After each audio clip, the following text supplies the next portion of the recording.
मित्रों नमस्कार। संतों के द्वार पर इस मालिका का हम आज आगाज कर रहे हैं और आषाढ़ी एकादशी के जैसा पावन दिन किसी भी मालिका के लिए सर्वोत्कृष्ट ही होगा। मित्रों, मेरे जीवन में मैंने जो कुछ पढ़ा समझा, वो सामाजिक ज्ञान हो, धार्मिक ज्ञान हो, दार्शनिक ज्ञान हो, उसको मैं अब आपसे साझा करना चाहता हूं। पंढरीनाथ ये नाम ही मेरा जो है उस महाविष्णु के अवतार श्री कृष्ण के नाम से ही, नाम का ही ये दूसरा नाम है। आज तक मैंने उस नाम के जैसा कोई काम शायद नहीं किया है। अब मुझे लगता है कि मुझे जो कुछ समझ है उस समझ के अनुरूप मुझे ज्ञान जो है, जो मैंने पढ़ा है, जो मैंने समझा है, वो मैं आप तक बताऊं। श्री कृष्ण जो थे, ये जब मथुरा से पंढरपुर आए और पुंडलिक ने उनको ईंट दी और उस ईंट पर वो खड़े हो गए। मराठी में ईंट को ही वीट कहते हैं और इसलिए ऐसा कहा जाता है कि वीट पर जो खड़ा है हमारा ईश्वर, उसका नाम विट्ठल है। ये भी एक तर्क है और बिल्कुल सही तर्क है, लेकिन इसी के साथ साथ जो वारकरी संप्रदाय के जो प्रमुख संस्थापक थे संत ज्ञानेश्वर, इन्होंने ऐसा कहा है, कानडावो विट्ठलू कर्नाटकू तेने मज लावियला वेडू। इसका अर्थ ये है कि ये जो विट्ठल है ये कानड़ी है और उसने मुझे दीवाना कर दिया है उसका। मैं उसके प्यार में पागल हूं, मुझे हर और विट्ठल ही दिख रहा है। कानडावो विट्ठलू कर्नाटकू, कर्नाटक का ये कानड़ी विट्ठल है और इसने मुझे पागल कर दिया है। ऐसी कथा है दोस्तों कि राजा कृष्णदेवराय जो थे, विजयनगर के राजा, वो इस विट्ठल मूर्ति को विजयनगर में ले गए थे और विजय विट्ठल मंदिर नाम का एक मंदिर उन्होंने वहां पर बनाया था। और कहते हैं कि वहां पर कुछ दिनों तक वहां पर विट्ठल रहे थे और फिर भानुदास महाराज जाकर वहां से वो मूर्ति फिर से पंढरपुर में लेकर आए थे। तो अगर ज्ञानेश्वर जी के इस तर्क को देखें, कानडावो विट्ठलू कर्नाटकू, इस शब्द को, इस वाक्य को अगर हम देखें तो उसका अगर अध्ययन किया जाए तो देखिए विट्ठल में से जो विट्ट है, कानड़ी में विट्ट शब्द का अर्थ होता है महाविष्णु। और ये तो पूरी दुनिया मान चुकी है कि श्री कृष्ण जो थे ये महाविष्णु के अवतार थे और महाविष्णु के भी अवतार होने के कारण विट्ठल जो शब्द है ये विट्ठ से बना है। विट्ट जो है इसका अर्थ होता है महाविष्णु। तो ये भी सही तर्क है, जब वो कानड़ी में विजयनगर में रहे होंगे तब। और जब वो पंढरपुर में आ गए तो मराठी का विट्ट, वो विट्ट पर खड़े हैं इसलिए वो विट्ठल। इस तरह से हम उनका विश्लेषण कर सकते हैं। मित्रों, संत नामदेव जी ने इस विट्ठल की, इस पांडुरंग की, इस पंढरीनाथ की एक आरती लिखी। वो आरती इस कदर है, इस तरह है कि युगे 28 विटेवरी हुबा, वामांगे रखुमाई दिसे दिव्य शोभा, पुंडलिका भेटी पर ब्रह्म आलेगा, चरणी वाहे भीमा उद्धारी जगा। बस इसका ही हम अर्थ देखेंगे। वो क्या कहते हैं, युगे 28 विटेवरी हुबा, इसका अर्थ यह है कि 28 युगों से जो विट्ठल है वो खड़े हैं। युगे 28 विटेवरी हुबा, 28 युगों से ये परब्रह्म ईंट पर खड़ा है। वामांगी रुखमाई दिसे दिव्य शोभा, वामांग मतलब वाम अंग मतलब लेफ्ट साइड है ना, बाई। वामांगे रुखमाई दिसे दिव्य शोभा, उनके बाईं ओर अलग मंदिर है रुक्मिणी जी का, वहां पे वामांगी रुखमाई दिसे दिव्य शोभा, वह दिव्य है, शोभावान है। पुंडलिका भेटी पर ब्रह्म आलेगा, जो पुंडलिक को मिलने के लिए परब्रह्म स्वयं चल के आए यहां पर, और चंद्रभागा भीमा जो नदी है वह बहती है वहां पर उद्धारी जगह।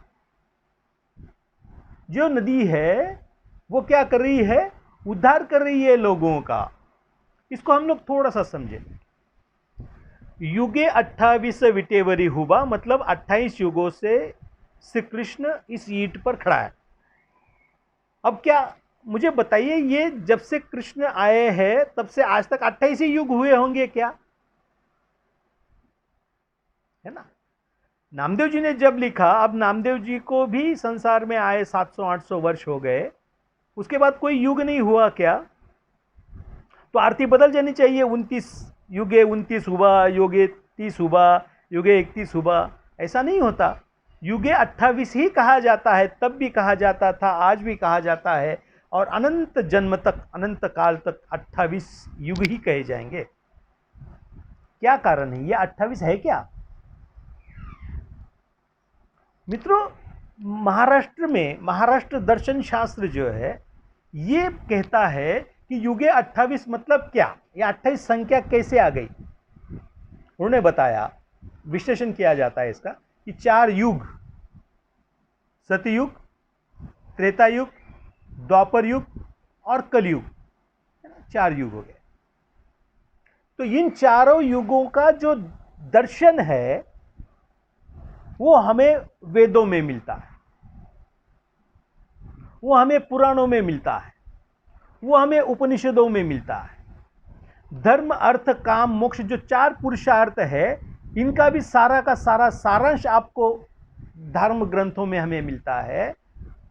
तो उनका जो सारांश है, उनका सारांश विट्ठल है। मतलब क्या, जैसे 4 वेद, ऋग्वेद, यजुर्वेद, सामवेद, अथर्ववेद, 4 वेद, 4 वेद, 6 शास्त्र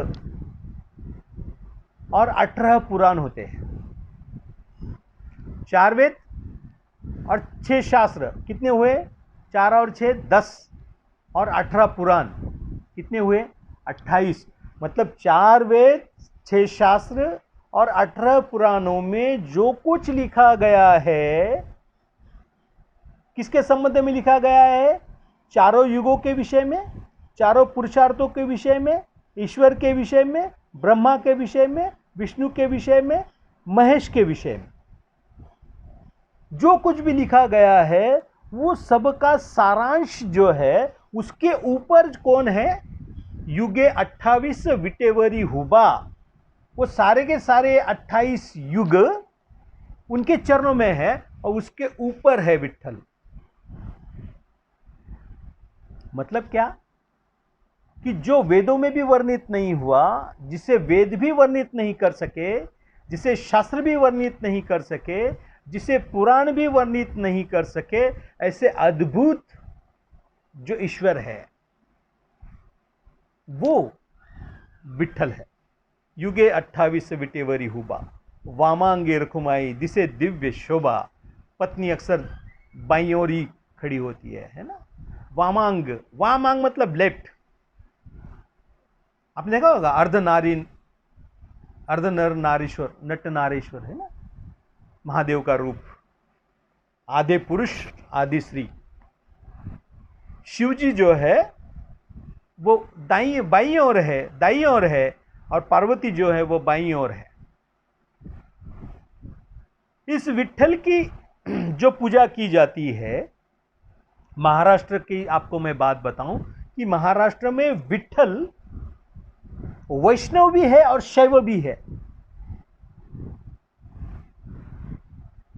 समझो इस बात को, मैं क्या कह रहा हूं कि विट्ठल वैष्णव भी है और शैव भी है। अगर आप पंढरपुर गए, अगर आपने विट्ठल की मूर्ति को ठीक से निहारा, तो आपको यह दिखेगा कि विट्ठल तो श्री कृष्ण है, इसमें कोई दो राय नहीं है। लेकिन उनके सिर की ओर जब आप चले जाएंगे तो देखेंगे कि उनके सिर के ऊपर शिवलिंग है। अब वो शिवलिंग क्यों है, वो कैसे आई, इसकी भी एक पुराणों में कथा है। ऐसा कहा जाता है कि जब महाविष्णु ने गोकुल में यशोदा के घर चलना खाना पीना जब शुरू किया, नटखट उनकी जो लीला थी वो चल रही थी, तो कहते हैं कि शिव को, भोलेनाथ को, महादेव को लगा कि हमें तो महाविष्णु के जो अवतार है उनके दर्शन करने चाहिए। और कहते हैं कि भिखारी के रूप में, साधु के वेश में शिव शंकर गोकुल गए थे और उन्होंने यशोदा मैया से भिक्षा मांगी थी, इसलिए कि उन्हें लगता था कि कृष्ण की एक झलक उन्हें मिल जाए।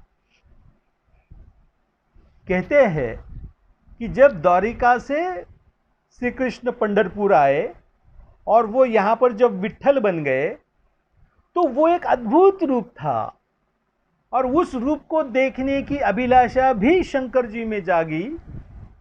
और कहते हैं कि शिव शंकर जो थे वो पार्वती, गणेश जी और नंदी पर बैठ के ये सभी के सभी विट्ठल दर्शन के लिए आ गए। कहते हैं कि जब वो विट्ठल दर्शन के लिए वहां पर आए तो पहले ही वहां पे बहुत सारी भीड़ थी, इतनी भीड़ थी कि वहां जाना मुश्किल था। और तब नंदी कहता है कि हे प्रभु, हे परमात्मा, इतनी भीड़ है यहाँ पे, मैं तो दर्शन कर ही नहीं पाऊंगा, मेरी कुछ व्यवस्था कीजिए, मैं तो अंदर आपके साथ नहीं आ सकता। कहते हैं कि वहां पर हनुमान जी खड़े थे। तब शंकर जी ने हनुमान को कहा कि हे रुद्र, हे हनुमान, आप जरा मेरे नंदी का ख्याल रखिए, है ना, मैं विट्ठल के दर्शन करके आता हूँ। और कहते हैं कि वहाँ पर हनुमान जी जो है वो नंदी को ले गए। और आज भी अगर आप पंढरपुर जाएंगे तो विश्व में एकमात्र ऐसा मंदिर है जहाँ पर हनुमान जी के मंदिर के बाहर नंदी है। संसार में कहीं आपको इस तरह का दृश्य देखने नहीं मिलेगा जो आपको पंढरपुर में देखने को मिलेगा। और कहते हैं कि पार्वती जी भी थक गई इतना सारा सफ़र करने के बाद, उन्होंने भी कहा कि हे प्रभु, इतनी बड़ी भीड़ में मैं नहीं आ सकती, आप जाइए। और वहीं बाजू में एक भवानी माता का बहुत बड़ा मंदिर वहाँ पर है। और फिर आगे चलते चलते गणेश जी भी थक गए। गणेश जी ने कहा कि हे प्रभु, अब क्या करें, है ना, मेरा चलना, क्योंकि भारी भक्कम शरीर था श्री गणेश जी का। उन्होंने कहा कि हे प्रभु, मैं भी नहीं आ सकता। तो कहते हैं कि शिव जी ने कहा कि तुम क्या करो, ये जो महाद्वार है इस पे ऊपर आप बैठ जाओ। आज भी आप जाएंगे कि महाद्वार पर आपको गणेश जी साक्षात देखने को मिल जाएंगे। और फिर कहते हैं कि महादेव अकेले उस भीड़ से अपना रास्ता बनाते बनाते विट्ठल के दर्शन कर गए। और अद्भुत मिलन था शिव और विष्णु का। दोनों एक दूसरे को देख रहे थे, अद्भुत, दोनों एक दूसरे को हाथ जोड़कर, दोनों एक दूसरे के प्रति अपनी संवेदनाएं प्रकट कर रहे हैं, दोनों एक दूसरे को नमन कर रहे हैं, अभिनंदन कर रहे हैं, वंदन कर रहे हैं। और कहते हैं कि तब महाविष्णु के अवतार श्री कृष्ण ने कहा, विट्ठल रूप में जो थे, उन्हें कहा कि हे महादेव, मैं आपसे प्रार्थना करता हूँ कि मैं यहाँ जगत के निवारण के लिए, मेरे भक्तों के दुख निवारण के लिए मैं यहाँ पर रुका हूँ। कुंडलिक ने मुझे यहाँ पर रोक लिया है, अब मैं यहाँ से निकलना मेरे लिए संभव नहीं है, तो मैं आपसे प्रार्थना करता हूँ कि आप मेरे सिर पर विराजिए। और कहते हैं कि शिव जी जो है वह विट्ठल के सिर पर विराजे। और आज भी आप जाएंगे तो वहाँ पर आपको शिव जी के शिवलिंग आपको उस मूर्ति में देखने को मिल जाए। मैं ये कहना चाहता हूँ दोस्तों कि महाराष्ट्र दर्शन जो है ये इसलिए अद्भुत है कि ये समन्वय लेकर चलने वाला संप्रदाय है। वारकरी संप्रदाय, ये वैष्णव संप्रदाय कहते हैं लोग, लेकिन वो एक्चुअली वैष्णव संप्रदाय नहीं है, सिर्फ वो शैव और वैष्णव संप्रदायों का मिला जुला रूप है। वो शिव जी को भी मानते हैं और वो विष्णु को भी मानते हैं। इस तरह का एक अद्भुत समन्वयवादी संप्रदाय है वारकरी संप्रदाय। आगे चलकर अगर आपने देखा होगा कि जब संत ज्ञानेश्वर की अगर हम बात करें कि संत ज्ञानेश्वर वारकरी संप्रदाय के प्रमुख है। उनका एक भजन है, उनका एक पद है, वो कहते हैं तुझ सगुन मनु की निर्गुण रे, सगुन निर्गुण येकु गोविंदु रे। वो कहते हैं कि हे विठ्ठल, मैं आपको समझ नहीं पा रहा हूं, मैं आपको सगुण कहता हूं तो आप चराचर में बसे हुए हो, आप कण कण में व्याप्त हो, तो आप निर्गुण हो। अगर मैं निर्गुण कहता हूं तो आप सगुण मेरे साक्षात मेरे सामने खड़े हैं, आप सगुण भी है, आप निर्गुण भी है। तो फिर वो कहते हैं तुझ सगुण मनु की निर्गुण रे, सगुण निर्गुण येकु गोविंदु रे। मतलब है ईश्वर, मैं आपको सगुण कहूं या निर्गुण कहूं, मैं समझ नहीं पा रहा हूं, इसलिए मैं ये कह रहा हूं कि सगुण निर्गुण एकु गोविंदु रे। सगुण और निर्गुण सब एक ही है, कोई भेद नहीं है। मैं आपको बता दूं, संत ज्ञानेश्वर जो थे ये नाथ संप्रदाय में दीक्षित थे। नाथ संप्रदाय भारत का सबसे प्राचीन निर्गुण संप्रदाय है, सबसे प्राचीन निर्गुण संप्रदाय। ध्यान धारणा, अष्टांग योग, ये जो सबसे अधिक, मतलब भारतवर्ष ही नहीं पूरी दुनिया में सबसे अधिक ध्यान धारणा और ध्यान की पद्धतियां अगर किसी ने खोजी होगी तो वो नाथ संप्रदाय ने खोजी। और आपको पता है कि नाथ संप्रदाय की दो शाखाएं थी, महायान और हीनयान, और हीनयान शाखा से ही सही अर्थ में बुद्ध संप्रदाय का, बुद्ध धर्म का प्रचार प्रसार हुआ है। इसलिए गौतम बुद्ध ने भी जो विपश्यना जो खोजी थी वो भी एक ध्यान ही है। नाथ संप्रदाय ये मूलतः ध्यान का, निर्गुण ईश्वर को मानने वाला यह संप्रदाय है। और उसी संप्रदाय में दीक्षित थे ज्ञानेश्वर। ज्ञानेश्वर जी के जो बड़े भाई थे निवृत्तिनाथ, ये गहनीनाथ के शिष्य थे, और निवृत्तिनाथ के शिष्य फिर ज्ञानेश्वर थे। इनको ज्ञाननाथ भी कहते हैं नाथ संप्रदाय के लोग। तो इस तरह से निर्गुण संप्रदाय में दीक्षित व्यक्ति बड़े बड़े महान ग्रंथ रचता है। उनका अनुभवामृत अगर आप पढ़ेंगे या अमृतानुभव अगर आप पढ़ेंगे तो आप कहेंगे कि ये दर्शन शास्त्र का अति उच्च कोटि का ये ग्रंथ है। इतना महान यह व्यक्ति ये कहता है कि सगुण निर्गुण ऐसा कुछ होता ही नहीं। आप अगर मानते हो ईश्वर है तो फिर आप सगुण की पूजा करें, ओके ठीक है, आप निर्गुण की पूजा करें, ठीक है, इसमें कोई भेदभाव नहीं होना चाहिए, कोई विवाद नहीं होना चाहिए। कोई कहेगा मैं शैव हूं तो चलो भाई ठीक है, आप शैव है, नो प्रॉब्लम, आप अपने शिव की पूजा कीजिए। आप वैष्णव है, विष्णु की पूजा कीजिए। आप शाक्त है, देवियों की शक्ति की पूजा कीजिए, क्या अड़चन है? हम क्यों झगड़ा करें? इस्लाम में ऐसे ही है। क्योंकि हम शिया है तो हम श्रेष्ठ है, कोई कि हम सुन्नी है तो हम श्रेष्ठ है। अब क्या झगड़ा है इसमें? शिया हो तो कौन सा बड़ा है और सुन्नी भी हो तो कौन से बड़े हैं? अब हो तो अल्लाह के ही बच्चे ना, क्या क्या झगड़ा? हम ईश्वर के ही बच्चे हैं, तो हम सगुण है इसलिए झगड़ा करें, निर्गुण है इसलिए झगड़ा करें, सगुण निर्गुण नहीं है इसलिए झगड़ा करें, हम नास्तिक है तो झगड़ा करेंगे। ऐसा नहीं होता। धर्मशास्त्र आपको ज्ञान देते हैं, आपको अंधा नहीं बनाते, आपकी आंखें खोलते हैं। और आंखें खोलना या ना खोलना ये आपकी जिम्मेदारी है। आपकी आंखें कोई जबरदस्ती से खोल नहीं पाता, ये ज्ञान है। जैसे छोटे बच्चे हमारे घर में जन्मते हैं, हम उनको सिखाते हैं आई, माँ, माँ, पिताजी, भैया, बहना, हम सिखाते हैं। वैसे ही हम सिखाते हैं अ, आ, ई, उ, हम ये सब पढ़ाते हैं ना, सिखाते हैं ना, तब चल के वो सीखेगा ना। ऐसे कैसे सीख जाएगा? हम सिखाते हैं उसको। धर्मशास्त्र भी ऐसे ही है। जब कोई व्यक्ति ईश्वर को बिल्कुल नहीं समझता, उसको सगुण से ही निर्गुण की ओर जाना होगा। एकदम से आप निर्गुण ईश्वर को नहीं समझ सकते। आप क्या, संसार का कोई नहीं समझ सकता। आपको ईश्वर समझने की प्रक्रिया जो है वो सगुण से ही निर्गुण की ओर जाती है। वो गणेश से ही शिव की ओर जाएगी, वो सगुण से ही निर्गुण की ओर जाएगी। वो आस्तिक से ही नास्तिक की ओर जाएगी।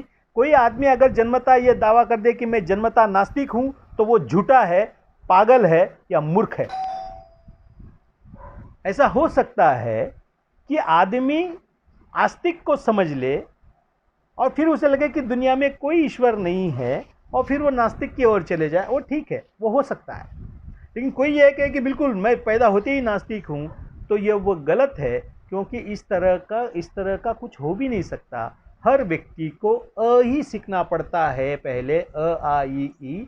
जब आप मूल अक्षर नहीं सीखेंगे तो आपको कोई भाषा लिखने और पढ़ने नहीं आएगी। ठीक उसी तरह से आप अगर ईश्वर को ही नहीं समझेंगे तो आप आस्तिक नास्तिक हो ही नहीं सकते। आप ना आस्तिक हो सकते हैं ना नास्तिक हो सकते हैं।